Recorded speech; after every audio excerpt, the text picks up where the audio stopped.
नमस्कार दर्शकों, आप देख रहे हैं पंजाब केसरी और आज हमारे खास मेहमान हैं मोहम्मद इमरान काजी साहब, जो नेशनल कॉन्फ्रेंस के बड़े नेता हैं। काजी साहब, आपका स्वागत है। बहुत शुक्रिया सर।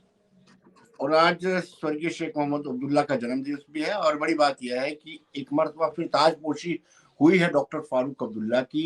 कभी हाँ कभी ना के बीच में पहले वो इनकार करते रहे, आज इकरार कर लिया है और उन्होंने ताजपोशी की है। पार्टी को इससे क्या फायदा होगा? देखिए, डॉक्टर साहब ने जब उनका टेन्योर 2020 में खत्म हो रहा था जी पार्टी के डेकोरम के हिसाब से और आईन एसएससी के हिसाब से हर 2-3 साल में हमारा प्रेसिडेंट का इलेक्शन होता है जी but because of the Covid ये प्रोसेस सारा डिले हो गया। 2021 में हमने मेंबरशिप ड्राइव स्टार्ट की और 2022 में खत्म होते होते अब हमारे इलेक्शंस ड्यू थे। जी ख्वाहिश थी कि अब कोई नया प्रेसिडेंट आए जो पार्टी को आगे बढ़ाए, बिकॉज जी उनकी एज भी हमें पता है, उनकी हेल्थ कंडीशन भी हमें पता है। वैसे तो वो दिल से हमसे भी जवान है, लेकिन अब फिर भी वो चाहते थे कि एक नए लीडर को वो आगे करे जो पार्टी की कमान संभाले। पर पार्टी के सारे डेलीगेट्स ने थ्रू आउट स्टेट, जी सारे डेलीगेट्स ने, सारे लीडर्स ने यूनानिमसली ये डिसाइड किया कि हमें एक बार फिर डॉक्टर साहब का साथ चाहिए, उनका हाथ हमारे सर पे फिर से होना चाहिए, उनका आशीर्वाद हमें होना चाहिए ताकि हम इस तंजीम के आगे बढ़ाए। काजी साहब, उमर अब्दुल्ला को लेकर के क्यों कंसेंसस नहीं बन पाए?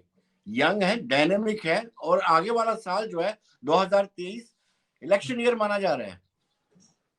नहीं, डेफिनेटली उमर साहब का पर्सनल उन्होंने खुद ये रिक्वेस्ट की डॉक्टर साहब से कि नहीं, हमें एक बार हम आपका साथ फिर से चाहिए, आपका एक्सपीरियंस हमारे लिए बहुत जरूरी है, आपका साथ हमारे लिए बहुत जरूरी है, आप आगे आगे चाहिए, आप खड़े रहिए हमारे लिए, बाकी भागदौड़ करने के लिए हम सब आपके जवान आपके लिए तैयार है। वेल साहब, आपको क्या लगता है कि जम्मू प्रोविंस की बात करें तो काफी सारे बड़े लोग आपको छोड़ के चले गए, नेशनल कॉन्फ्रेंस को लोग छोड़ के चले गए हैं, और क्या रहेगा जम्मू प्रोविंस में एनसी का इम्पैक्ट? क्योंकि देवेंद्र राणा की बात करें, सुरजीत सलाथिया की बात करें और बहुत सारे, सुरेंद्र बंटी की बात करें, ये सब आहिस्ता आहिस्ता नेशनल कॉन्फ्रेंस को छोड़ गए हैं, जो एक रीढ़ की हड्डी माना जाता था जम्मू प्रोविंस में। सर देखिए, राणा साहब एक कद्दावर नेता है, हम मानते हैं इस चीज को। उन्होंने इस पार्टी को सर्व किया है, वो अपनी एक मजबूरी से इस पार्टी को छोड़ के चले गए, किसी पॉलिटिकल रीजन से नहीं गए। उनकी कुछ अपनी मजबूरियां हो सकती हैं, कुछ तो मजबूरियां रही होंगी, यूं ही हम बेवफा नहीं होते। तो मसला ये है, मजबूरियों पर बाकी आप रोशनी देखेंगे डालेंगे। कि नहीं सर, वो बखूबी वो खुद ही जानते होंगे कि क्या मजबूरियां हो सकती है। But the thing is that कि आप देखेंगे कि हमारा चुनाव खित्ते को आप देखिए, अगर उनका इतना ही इम्पैक्ट था, इन सारे लीडर्स का इतना ही इम्पैक्ट था जम्मू प्रोविंस में, मुझे ये बताइए कि उन 4-5 बंदों को छोड़ के किसी आप एक लीडर का नाम बताइए मुझे जो उनके कहने पे इस पार्टी को छोड़ के चला गया। आप चाहे पीर पंचाल की बात कीजिए, आप चिनाब खित्ते की बात कीजिए, आप उधमपुर की बात कीजिए, आप रियासी की बात कीजिए, आप कुठवा सांबा की बात कीजिए, कौन से लीडर हैं जिन्होंने इनके साथ नेशनल कॉन्फ्रेंस को खैरबाद कहा?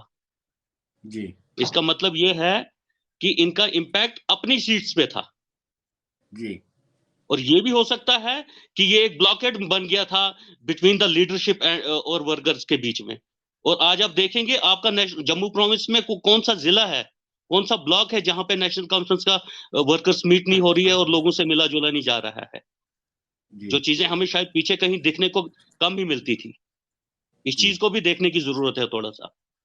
जी कैसा, क्या कारण रहे होंगे? खुद ही डॉक्टर फारूक अब्दुल्ला ने कहा था कि मैं अब प्रेसिडेंट नहीं बनना चाहता और दूसरे दिन वो स्टेटमेंट चेंज करते हैं।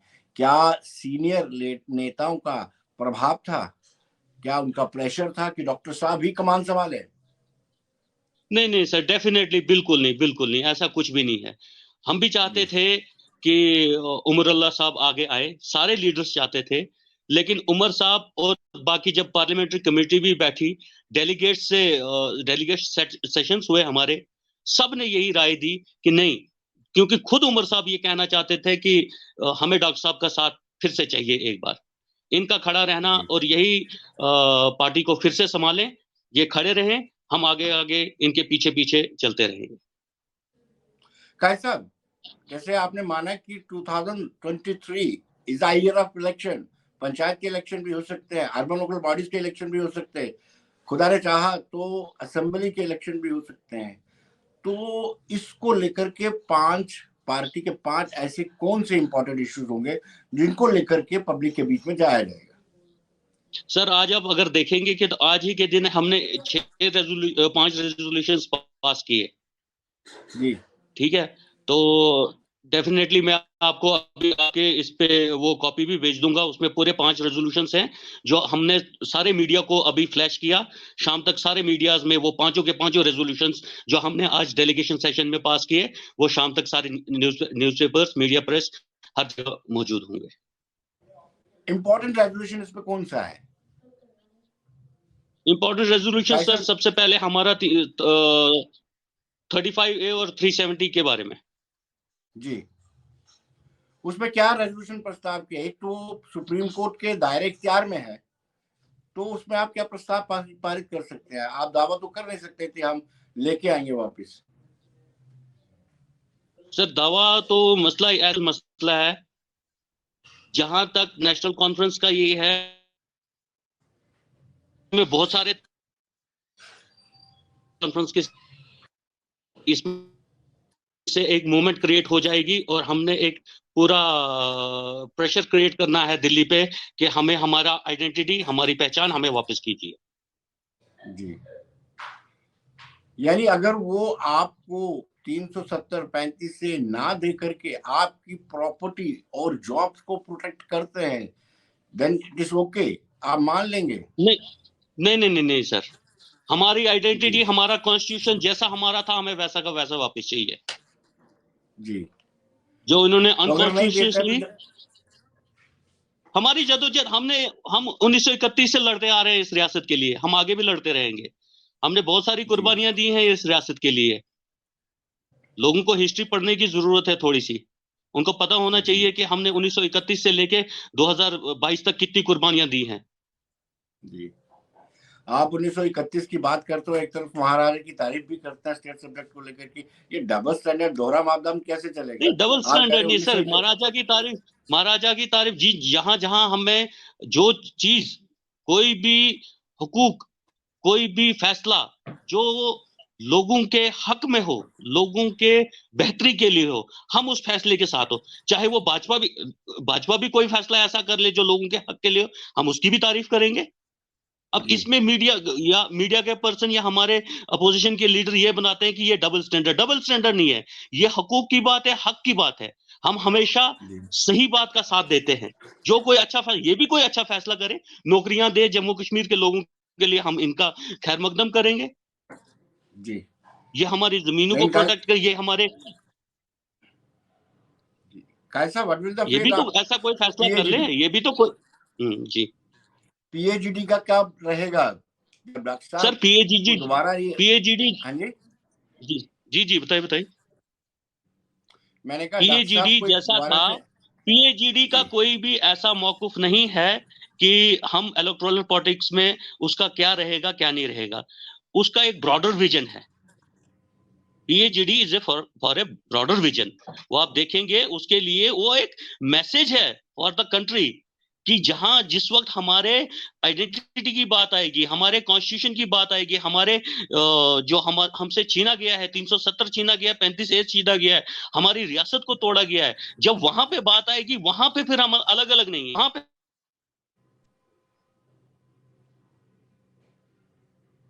लेकिन आपने कहा साहब, आप मुझे लगता है कि प्रायोरिटी ये होनी चाहिए थी कि पहले स्टेटहुड का दर्जा मिले। आपने प्रायोरिटी नहीं सर, 370 और 35 को दी।